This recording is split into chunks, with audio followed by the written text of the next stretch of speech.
Welcome to my vlog, charot.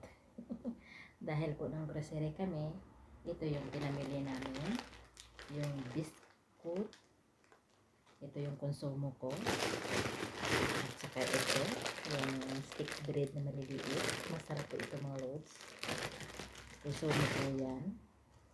Tapos mayroon akong gold argan hair clinic, ito po shampoo po ito. Tapos ito naman yung aloe vera shampoo din.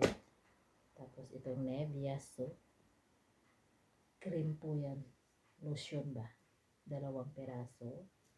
Tapos mayroon akong Vaseline, tapos aloe vera din po siya. Syempre mayroon tayong sapinsa kung mayroon tayong dalaw, o diba, hindi po ito mawawala. At saka, ito yung hapunan ko, pizza. Thank you for watching. Follow and share.